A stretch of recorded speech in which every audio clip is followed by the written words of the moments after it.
This is Ultimate Choice, the first of 2 levels in a series, and one of my more unusual projects. I'll start by showing you some replays by other users.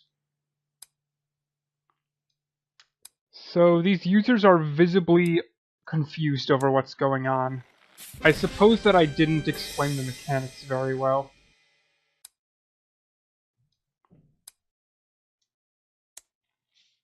Yeah, same thing here.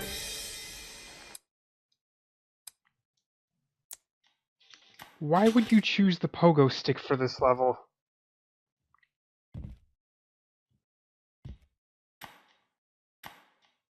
Well, he seems to be handling it well enough.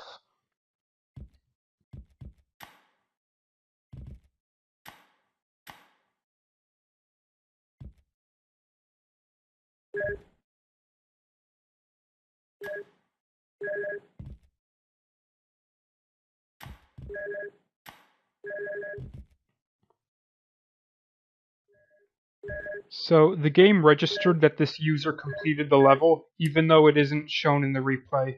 That's because this is an inaccurate replay. Happy Wheels processes button presses slightly different depending on the computer operating system, and that can make a difference on the outcome of a given run. I recorded this on a Windows 10 computer, so I suppose that this user used something else. Anyway, I'm playing it for myself now. So, here's the general idea that I had. In most of these rooms, I have the choice to either kill my character or kill someone else. I have to kill several characters to advance to the end of the level. I can choose to save everyone and blow myself up, which also ends in a win. I know, it's a pretty weird mechanic.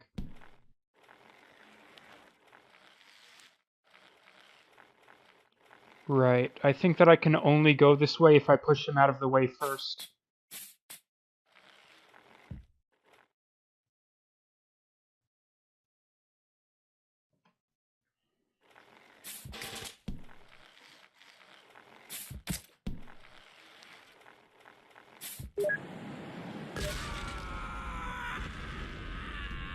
Some of these triggers are not very responsive.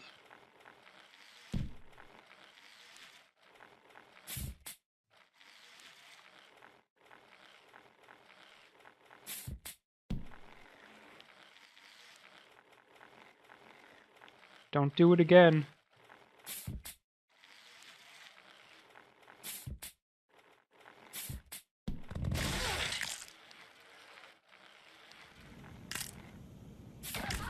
I like that one.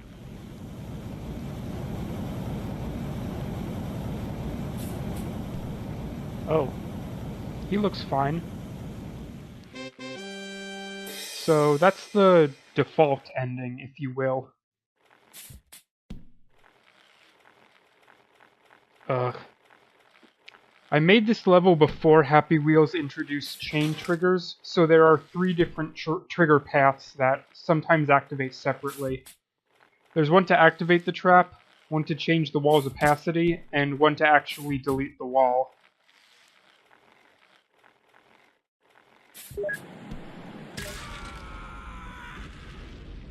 I'm sorry. I suppose that's the neutral path?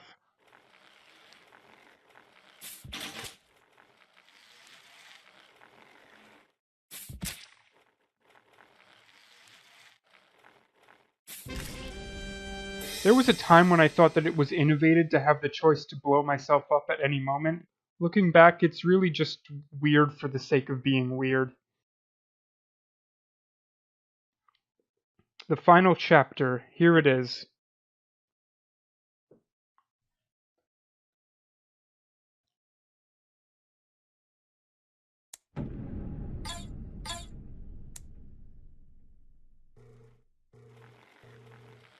I think I already killed that guy in part 1.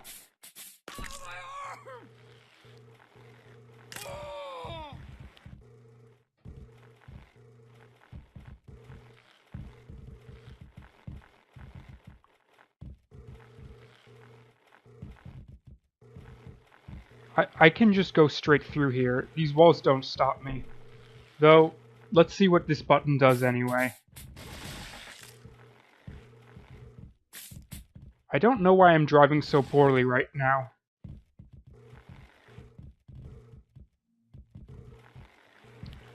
So you're probably wondering who's this old hobo who's killing everyone.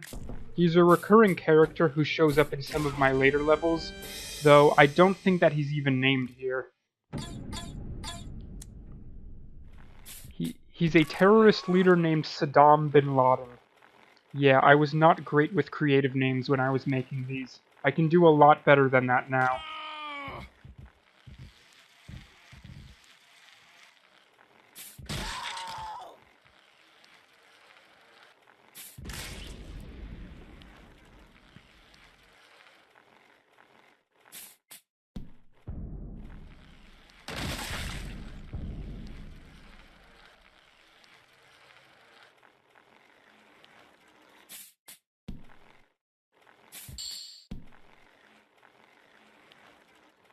That's spooky.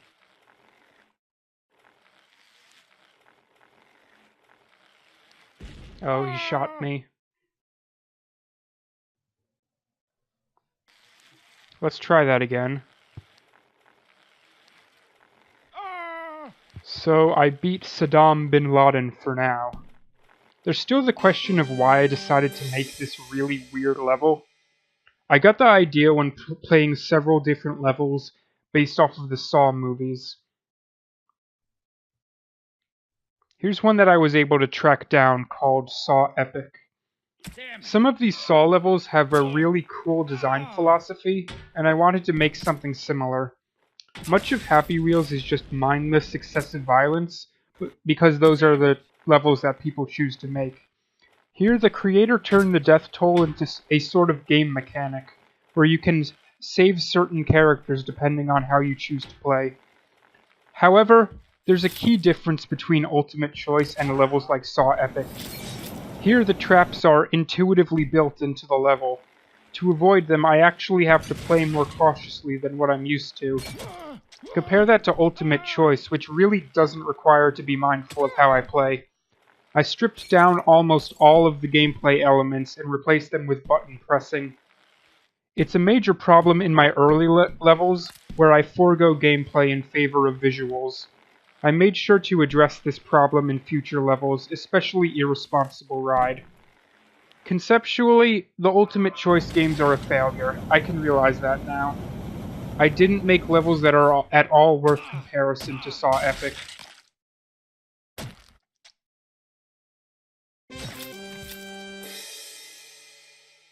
Damn it!